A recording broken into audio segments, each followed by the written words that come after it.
Hello guys and gals, and we will be reading this book here. It is called Strange Monsters and Great Searches. It is by George Laycock. Now, I don't really know much about this book. The only thing I know is that it isn't copy protected, so I can actually read it. And that's what matters. Plus, it's large print, so it's easy for me to read. Here we go. It's from 1973, looks like. And it says here, published in large print arrangement by Doubleday, set in Photon 18-point Helvetica medium. All rights reserved, so we're going to put that there on the camera. Meaning that it's not giving me those, no part of this can be reproduced in any form kind of stuff.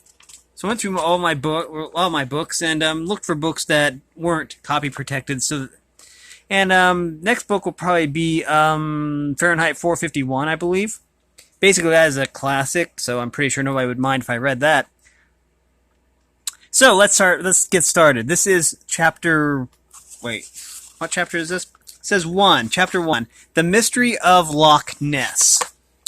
There lives, some say, a gigantic monster in a beautiful lake in the Highlands of Scotland.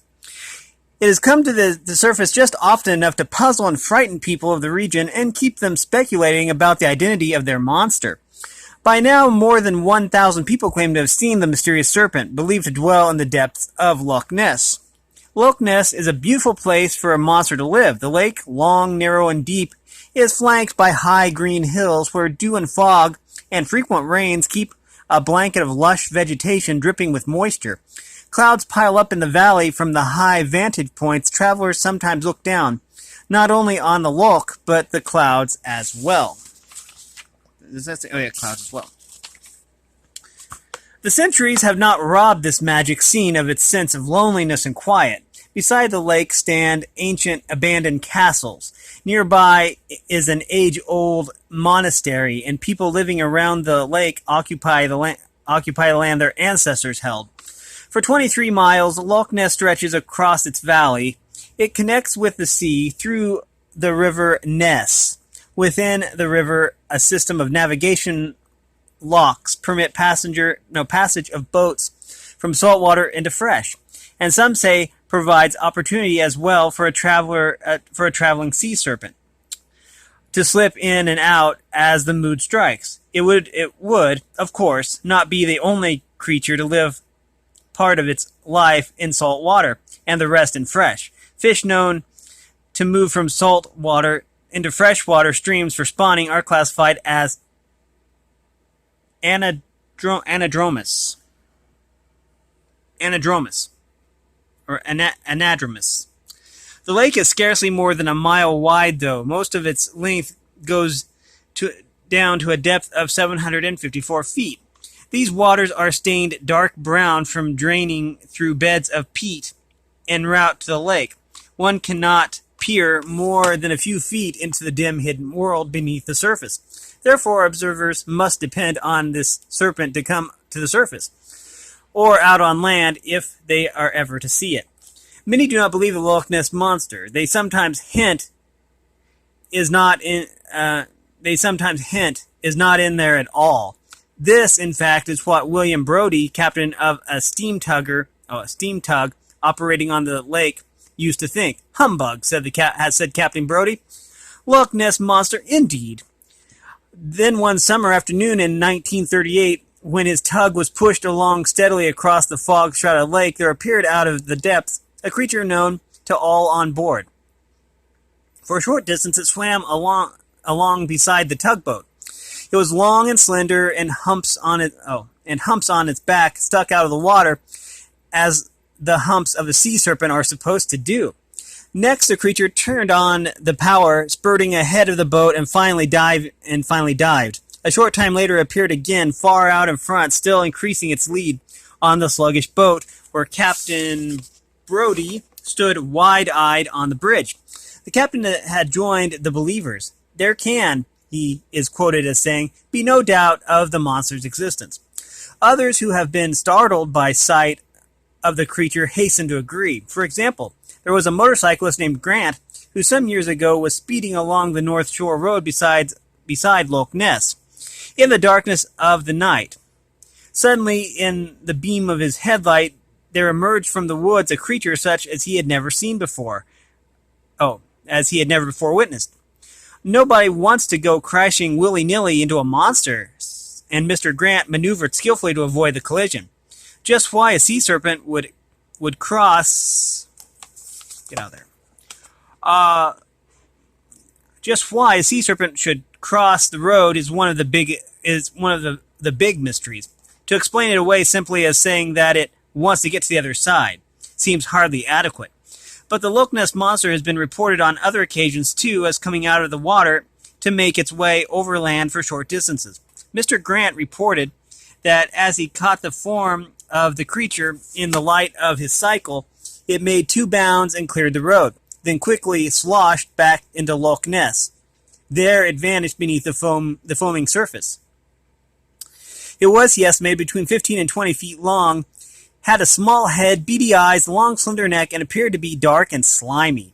Another report of the Loch Ness Monster being out of its water came from John Mackay. Mr. Mackay operated a hotel nearby, and one spring evening in 1933 was out driving with his wife over the newly completed road along the north shore of the lake. There in plain sight was Nessie. As folks around Loch Ness had come to know their sea serpent, the creature at once dived into the lake. Later, Mr. Mackay reported to a local newspaper what he and his wife had seen. The story spread quickly, and the Loch Ness Monster became world famous in the years that followed. Books have since been written about it. Countless newspaper accounts have told of its appearances. Expeditions have been mounted to unravel the mystery. Meanwhile, around Loch Ness and throughout Scotland, people have divided into 3 camps. There are those who believe, those who doubt, and those who keep an open mind. Nessie has been around a long time, for hundreds of years. There have been stories around Loch Ness of the monster that roams the depths of the lake. It was written centuries ago that a certain water monster was driven away by prayer, but the effects of the prayer apparently were temporary. Over the years, legends about the sea serpent were passed down from generation to generation. It is said in one such legend to have killed a man. Folks around the loch have long felt that the creature might reappear at any moment, but not until reported again by Mr. Mackay in 1933 did Nessie rise to true prominence. As the story spread, more people began watching for the monster. People who wanted to see the monster stand a far better chance than those who do not care one way or the other. This is more in the nature of people than monsters. Perhaps no monster has ever done more for people anywhere than has the Loch Ness Monster. Living or dead, real or not, it has to be the most valuable creature ever possessed by the Scottish people. Those who have come seeking it have brought a new source of wealth to the country. As the stories of Nessie spread around the world, the people of Scotland began to notice a strange and wonderful result. Curious tourists now planned their travels to include the Highlands of Scotland and Loch Ness, home of the world's best-known sea serpent. From all parts of the world, they come now to the town of Inverness. Many of them board the Scott II and travel out onto the lake, sharing for a few hours the mystery-shrouded environment of the serpent's ancient home. The Scott II makes 3 trips daily from Inverness. It goes about the middle of the lake, turns and comes back to its dock. Lining its rails are the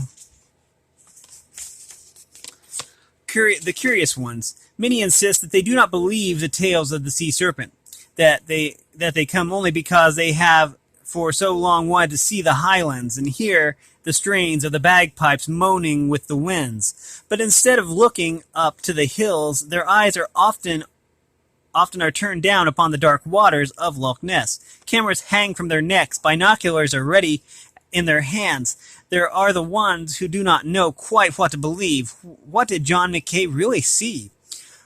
What was this strange, unnatural creature sighted by Captain Brodie and so many others? How could it have been so many times and not?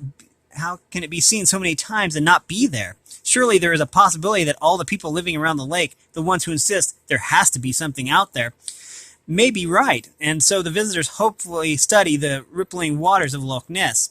Some outsiders have devised elaborate plans for capturing or killing the beast and transporting it to a museum, zoo, or circus. A giant electronic net has been suggested, and so has the possibility of shooting it from a submarine. In an effort to prevent monster poaching, officials have passed regulations, perhaps the only rules in the world against the harming of a sea serpent. Most who come to study the mystery of Scotland's sea serpent, however, have no plan to harm it. They seek only truth, the opportunity to solve for good the centuries-old mystery. Some come in groups with camping equipment. Above the loch, they set up their tents and post serpent watchers. Some have made pictures with strange forms appearing on the lake. One of the most famous pictures show a long, slender neck, small head, part of the tail, all attached to a large balloon-like body.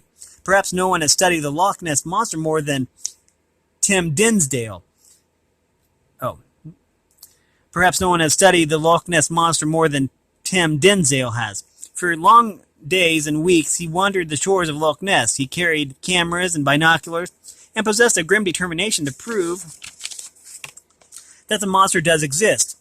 His hunt for the creature is outlined in his 2 books on the subject. He has little patience with the non-believers, especially the men of science who steadfastly refuse to join the search for the Serpent of Loch Ness.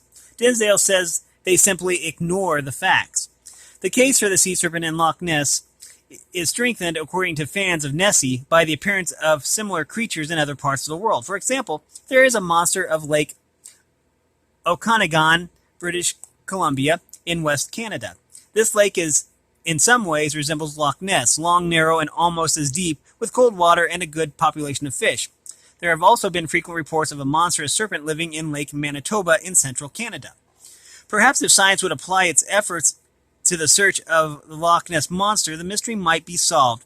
So far, most of the work has been done not by scientists, but by amateur monster hunters.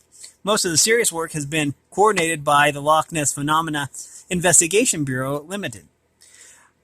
More than once, there has been the suggestion that sonar is the tool for finding Nessie. Sonar is a method of using electronics to study what lies beneath the surface of the water.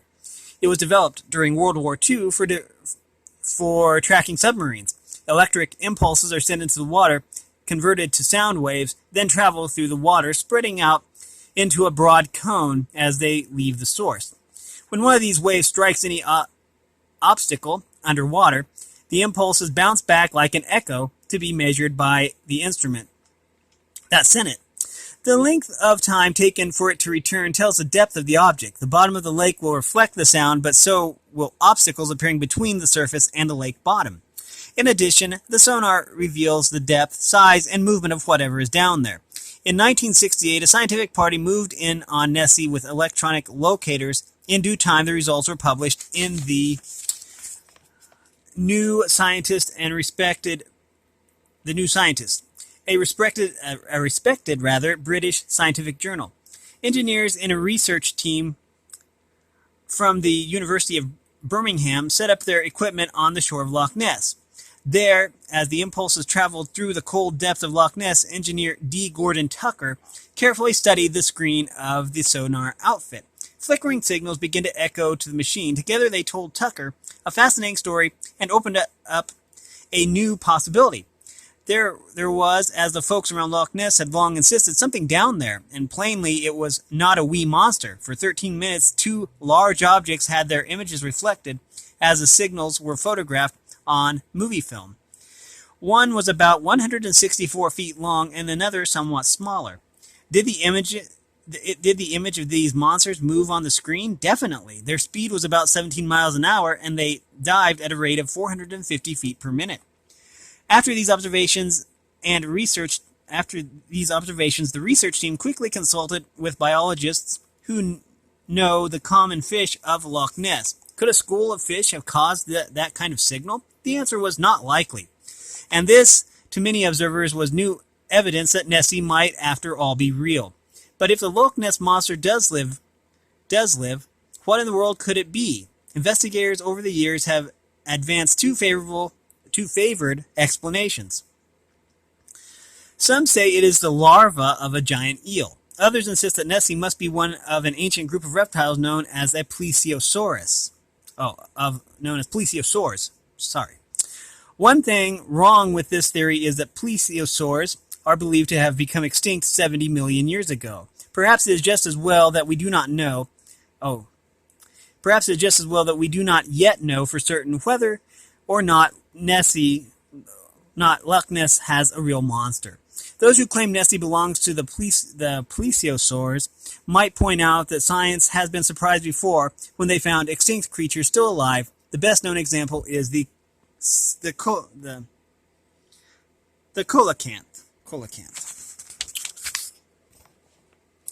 And let me see how long this one is.